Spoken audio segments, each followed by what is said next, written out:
Halo Fitness Mania, kali ini Binaraga Indonesia ada di Flowjars Gym Semarang. Kita juga akan meliput dan bagi-bagi fits di Flowjars Gym. Ingin tahu keseruannya seperti apa? Ikutin kita.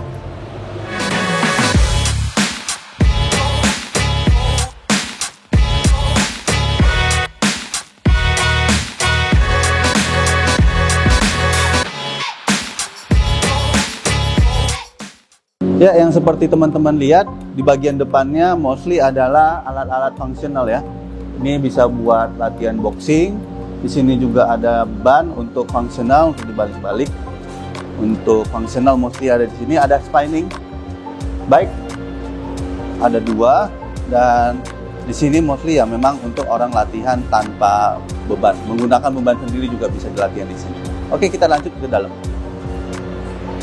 Oke, Fitness Mania, kita sudah ada di dalamnya Flowjars Gym ya. Kita lihat di sisi sebelah kiri ada mesin untuk latihan leg curl dan leg extension.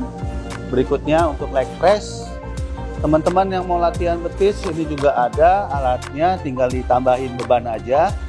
Nah, sebelah kanan saya ini ada bench buat sit up ya. Ada 4, nggak perlu rebutan. Kalau latihannya lagi bareng bisa sambil ngobrol. Lanjut. Oke teman-teman, kita masih di Flowjars Gym. Di sini ada alat untuk latihan back fly. Lalu di sebelah kanan saya ini ada chest press mesin. Sisi sebelah kanan lagi ada untuk shoulder press dan ada lat pull down, alat yang cukup keren banget. Lanjut. Oke teman-teman, kita sudah ada di tengah-tengahnya Flowjars Gym ini. Bisa teman-teman lihat di sisi kanan dan kiri saya ini ada Jungle Gym multifungsi. Dan mereknya ini merek yang udah legend ya, Muscle ya. Jadi Jungle Gym ini bisa digunakan untuk lat pull down juga, untuk pull over, untuk cable crossover, macam-macam ya. Kita lanjut ke sisi sebelah kanan. Meskipun gym tradisional sudah ada Smith mesin yang cukup lengkap beban-bebannya, teman-teman bisa lihat ini bisa buat chest press, bisa juga buat squat ya. Lanjut, teman-teman bisa lihat di sisi sebelah kanan saya ada untuk pull over ya, untuk latihan pull over dengan menggunakan beban free weight. Oke, kita lanjut ke sisi yang lainnya.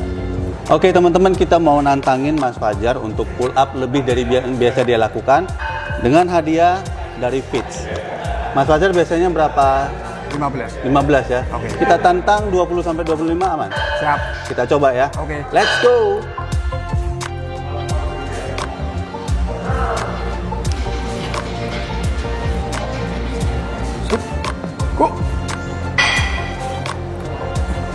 Dua, 20, 21, 22, 23, 24, 25. Mantap, melebihi limit yang biasa dilakukan, so kita kasih hadiah. Thank you Mas Fajar. Oke teman-teman, kita mau kasih tantangan berikutnya kepada Mas Oni. Halo Mas, kita mau nantangin overhead press ya. Bisa berapa biasa main? Ya 10 lah ya, kurang lebih ya. Kita naikkan jadi 12 gimana? Ya, Kita coba ya. Let's go. Hadiahnya dari Fits. Come on. Ya. 1, 2, 3, 4, 5, 6, 7, 8, 9, 10, 11, 12, yeay, 13 semua lewat, 14, 15, dapat coy. Wah, pendukungnya banyak banget. Ini Mas, hadiahnya. Thank you. Lumayan buat jaga-jaga tangan. Nah, sekarang kita sudah ada di bagian free weight. Teman-teman bisa lihat ini bagian dumbbellnya cukup lengkap bebannya. Dan bebannya ini sebenarnya bisa di-adjust ya. Jadi ada pilihan beban yang masih di bawah. Kurang berat bisa tambah lagi. Kita lanjut. Nah, teman-teman bisa lihat bahwa pilihan bench press-nya juga banyak. Ada 3, jadi tidak perlu rebutan. Ya, ada teman yang lagi latihan. Di sini mah latihan badan pada jadi. Oke, di sana teman-teman bisa lihat ada alat untuk bench press. Lalu ada bench buat latihan dengan dumbbell juga banyak, jadi tidak perlu rebutan. Nah, setelah ini kita akan wawancara dengan ownernya Floggers Gym. So, check this out. Halo Fitness Mania, kali ini Binaraga Indonesia sudah ada di Semarang dan kita ada di sebuah gym legend namanya Floggers Gym ya. Ya, Floggers Gym. Kita kenalan dulu sama ownernya. Halo, siapa namanya? Hai. Ya, Franz. Nama saya Franz Lee. Franz Lee. Tadi kita sudah ngobrol-ngobrol sedikit. Franz Lee ini, Om Franz Lee ini adalah legend juga ternyata di. Enggak juga sih. Enggak juga. Atlet Binaraga juga, tapi Bekas. sudah ya, sudah pensiun. Boleh cerita nggak Om tentang Floggers Gym ini mulainya kapan dan perkembangannya seperti apa? Floggers Gym ini sebenarnya mulai buka sih tahun 2000. 2000? Ya, 2000. Itu diawali dengan saya yang dulu, karena saya latihan fitness dari SMA, tapi terus jadi atlet dan sebagainya, saya berhenti karena jadi sales dan sebagainya. Punya usaha, di mana usaha itu bukan gym, tapi saya sakit. Karena pola hidup yang dimana saya harus berhubungan dengan seperti itulah, dunia seperti itu, dunia malam dan sebagainya. Saya kena penyakit paru-paru, penyakit ginjal, penyakit dan sebagainya, hampir mati di usia 31. Akhirnya saya waktu itu ke dokter Bingkusnan di Telogorejo sini dianjurkan untuk supaya melakukan back to my habits, jadi kembali latihan lagi. Karena dulu atlet habis turun 28 kilo karena kerja. Nah, dari situ saya mencoba latihan gym, tapi ya datang seperti yang rata-rata orang, datang 1 hari hilangnya seminggu, datang 2 hari hilangnya 1 bulan. Nah, akhirnya ini kayaknya kalau saya nggak buka gym, kayaknya saya nggak akan bisa latihan. Mau nggak mau bikin ya? Betul. Akhirnya saya bikin, berharap dengan banyak teman saya ada semangat. Dan ya itu akhirnya dari kondisi saya nggak bisa jalan, mau mati dan sebagainya, saya kembali latih dan badan saya kembali, memori ototnya kan masih ada. Kembali ke titik itu cepat sekali. Cepat. Nah, dari setelah cepat, lah kok malah jadi bagus. Terus ditawari oleh Jateng untuk jadi atlet Jateng. Ya, dan kebetulan berprestasi.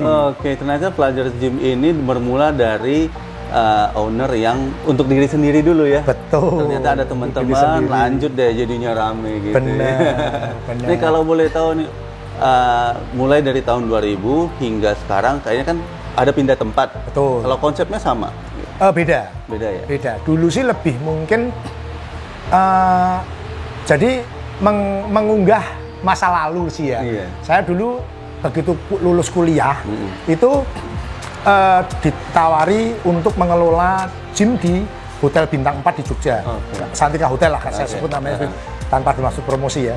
Tapi intinya di situ konsep itu saya coba bawa. Nah, waktu itu belum ada yang namanya PT atau apa. Tapi di situ saya tahun 91 tahun 91 itu mengenalkan yang adanya namanya privat gym. Saya datang ke rumah-rumah. Kalau yang bisa datang ke Santika ya kita ajak ke Santika Hotel waktu itu. Nah, dari situ konsep itu saya bawa ke Floggers Gym, dimana saya juga dari sakit, saya pengen mentransplantasikan apa yang sudah saya lalui, dimana dengan saya sakit ini saya bisa sembuh, dan dengan pola hidup yang bagus ini bisa menjadi ke badan yang lebih bagus, sehat, dan konsep itu saya bawa ke Floggers, dimana saya pengen mengadakan privat ke orang-orang. Jadi mengedukasi mereka, bukan mengedukasi ya, lebih tepatnya mengajak, yuk ini yang sudah saya lalui, kalian juga bisa. Dan banyak orang yang obesitas, diabetes, jantung, ada yang klep jantung bocor, ada yang macam-macam, akhirnya menjadi privat di situ. Nah, di situ kita mulai edukasi dan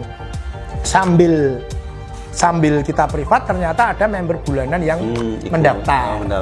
Ya, akhirnya konsep itu kita bawa terus dari gym ke gym, pindah-pindah sampai ada pengetahuan baru, di mana ada kalisteknik, ada outdoor gym, ada ya macam-macam lah, ada martial art, ada. Nah, di situ kita mencoba mengikuti perkembangan kayak back to nature, kayak model seperti ban-ban gitu, dulunya nggak ada, akhirnya kita harus tambahin untuk kayak palu-palu, main palu. Itu kita gabungkan dengan konsep kuno dengan konsep yang sekarang. Artinya ini gym konvensional yang update ya? Ya, berusaha update ya, karena kita orang jadul, berusaha mengikuti kemajuan zaman. Ikut riset lagi ya, ini butuhnya apa ya. Betul. Kan? Apalagi yang muda-muda ya. Betul. Kalau boleh tahu, mostly yang di Flagger Gyms ini muda-muda atau memang banyak yang senior atau seperti apa? Kalau untuk membership bulanannya itu lebih banyak anak-anak muda. Anak muda. Tapi kalau untuk PT, kalau di tempat kita lebih disebut PBC atau PBC, itu saya the creator of PBC atau PBBC. Oke. The creator of PBC. Iya. Oke. PBC atau PBBC itu, jadi PBC itu personal body care. Oh, untuk body cowok. care ya. Iya. Okay. Kalau PBBC itu personal beauty body care. Untuk cewek. Itu untuk cewek. Oh, okay. Nah, saya mencoba menciptakan itu sebelum waktu itu.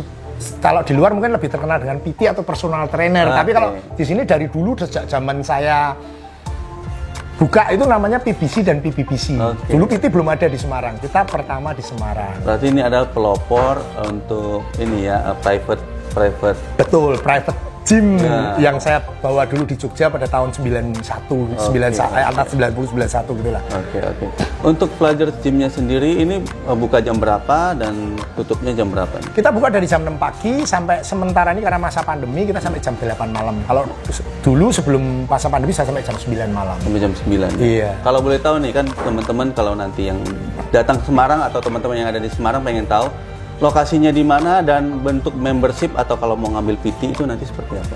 Iya, lokasinya di Puspowarno Tengah nomor 6. Oke. Ya masih tengah kota, dekat Tugu Muda lah, 1 menit dari Tugu Muda. Okay. Nah, kalau untuk membership kita ada membership 1 bulan, 2 bulan, 3 bulan, 6 bulan. 6 bulan. Ya, itu dengan bayar membership 1 bulan 325, 2 bulan 550, 3 bulan 750, 6 bulan 1.250.000, plus membayar uang pendaftaran 75.000, tapi digantikan dengan kartu flash. Kartu flash itu bisa dipakai untuk call, untuk ya macam-macam, dan bisa desain dengan gambar foto diri si member. Wah, ya. ini udah canggih nih namanya. Betul. Jadi dia mau fotonya si member mau dibentuk terserah dia, kita desainin, kita keluar dalam bentuk keluar nomor anggota dan sebagainya, bisa dipakai untuk umum. Oh, gitu. Jadi teman-teman yang di Semarang udah tahu nih kalau mau nge-gym atau membership di Flagger itu tipenya seperti apa. Iya. Gitu. Nah, sedangkan untuk PT atau di tempat kita atau PBC atau PBBC tadi, nah kita ada beberapa jadi sistemnya kita tidak per personal, jadi misalkan ini dipegang instruktur ini, tidak, tapi instruktur kita siap semua. Jadi misalkan dia jadwalnya ke manajemen, jadi WA-nya ke manajemen, jadi WA ke manajemen mau latihan misalkan hari Senin jam 10 gitu. Nah, jam 10 itu yang siap siapa? Jadi instrukturnya misalkan yang siap A, ya kita pegang si A. Tapi misalkan kebetulan pas itu si A berhalangan hadir, yang ada cuma B, ya kasih si B. Tapi misalkan si member cocok, aku cocok dengan si A, mau janjian dengan si A terus juga boleh. Tapi intinya misalkan dia pada hari itu dia pengen latihan semangat nih, baru semangatnya, tapi si instruktur berhalangan, kita siapkan instruktur yang ready juga, di mana program kita yang tentuin, instruktur tinggal menjalankan. Artinya jadi tidak ada pergeseran program. Secara waktu fleksibel, secara program sudah terpola, udah. Betul, jelas. Program dari manajemen, jadi bukan dari per personal, tapi manajemen misalkan orang ini punya klep jantung bocor, orang ini punya epilepsi, atau orang ini punya apa, itu sudah manajemen tahu, tinggal kita info ke instruktur. Ini orang ini punya klep jantung, penanganannya seperti ini. Kemarin sudah dipegang ini latihan dengan beban segini, ada reportnya semua. Benar. Terus selanjutnya tinggal nerusin. Wah, ini keren banget ini. Ini bisa jadi inspirasi buat teman-teman yang mau bikin gym. Bisa juga dengan pola seperti ini ya. Jadi mungkin member juga akan lebih nyaman dan lebih terbantu ya. Betul. Wah. Informasinya lebih jelas lah. Wah ini keren banget ini. Nah, kita kan lagi ada di Semarang, mumpung ngobrol juga dengan mantan atlet, kita mau sedikit bicara soal dunia binaraga di Jawa Tengah dan di Semarang ini. Nah, menurut Mas Frans sendiri, perkembangannya seperti apa sih di binaraga di Jawa Tengah ini? Sebenarnya binaraga di Jawa Tengah ini maju sih. Sebenarnya karena kalau dilihat atlet-atletnya juga banyak. Cuman mungkin harus lebih sedikit, mungkin nggak tahu lah, kalau orang bilang penjualan itu after sales service. Kalau ini mungkin ya dari segi ekonomi, dari segi kehidupan mereka, dari segi kebutuhan apa, mungkin harus lebih dipantau lebih detail lagi. Saya kira pengurus di Jawa Tengah sendiri juga sudah memperhatikan sih, cuman mungkin lebih karena binaraga ini bukan seperti atlet-atlet populer, maksudnya kayak bulu tangkis, kayak sepak bola kan lebih diperhatikan. Kalau ini kan banyak masih ya sedikit kurang diperhatikan. Nah mungkin dengan adanya sekarang media yang lebih banyak, media yang lebih maju, termasuk salah satunya media Binaraga Indonesia ini lebih bisa menjadi orang tahu, oh siapa toh ini? Oh di Jateng ternyata ada atlet. Oh ternyata orang berbadan besar itu tidak melulu punya satpam atau punya kuli bangunan, tapi benar-benar orang-orang yang punya edukasi pun atau bereksklusif punya juga bisa menjadi atlet. Intinya kan seperti itu. Contohnya ya beberapa dari kita memang sekarang sudah orang menengah ke atas pun bisa untuk menjadi atlet. Bukan dari dulu kan termindset bahwa Binaraga betul itu hanya atlet orang-orang menengah ke bawah. Salah banget karena biayanya nggak menengah ke bawah nih. Iya benar, biayanya justru besar dari segi makanan, dari segi macam-macam. Kalau potensinya anak-anak mudanya seperti apa? Potensi sebenarnya banyak. Di gym juga banyak. Cuman ya mungkin harus ada yang mengarahkan. Nah saya sendiri kan juga nah ini salah satu ini kan juga yang melewatnya juga atlet iya, cuman kan ya harus ada yang mengarahkan karena kalau enggak cara nge-push, kan juga mereka masih buta. Nah yang mengedukasi itu tidak semua gym mau gitu loh. Jadi memang harus diedukasi dari, kan ada nih orang front double bicep misalnya itu orang cuman gini doang. Iya nggak dapet ya. Iya misalkan habis gini harus kencengin, terus dia diputer supaya ininya hidup dan sebagainya. Terus misalnya punya six pack, bagaimana supaya six pack ini bisa keluar secara utuh, baik obliknya ataupun stratusnya keluar, bagaimana caranya. Nah itu kan harus ada tekniknya. Tidak semua orang menguasai teknik itu, apalagi gym-gym yang cuma komersil aja nggak menguasai. Tapi kalau kita mau bantu mereka edukasi, sebenarnya itu membantu banget buat mereka yang mau bertanding sebenarnya. Berarti bisa kita bikin workshop di Semarang. Karena kita udah sempat bikin di Bandung, lumayan antusias. Siapa tahu nanti kita ada kesempatan bikin di Semarang kolaborasi dengan Flagers Gym nih. Sip. So, thank you Mas. Sama-sama. Thank you sudah kasih kesempatan Binaraga Indonesia. Nanti kita bisa lihat review gymnya seperti apa. Keren banget alat-alatnya, alat-alat lama tradisional tapi lengkap gitu ya. Nanti kita lihat reviewnya nggak seperti sampai apa. antri. Nggak sampai antri. Misalkan lat pull down, kalau di tempat lain mungkin satu orang di belakangnya tunggu kayak antri beras gitu. Kalau kita nggak lat pull down bisa sampai 3-4. Nanti alat sayapnya bisa sampai 8 macam. Band press-nya juga untuk dada ada 6-7 macam gitu. Lengkap banget nih. Jadi teman-teman yang di Semarang cari tempat latihan, cari tempat gym di Flagers Gym. Thank you. You're welcome.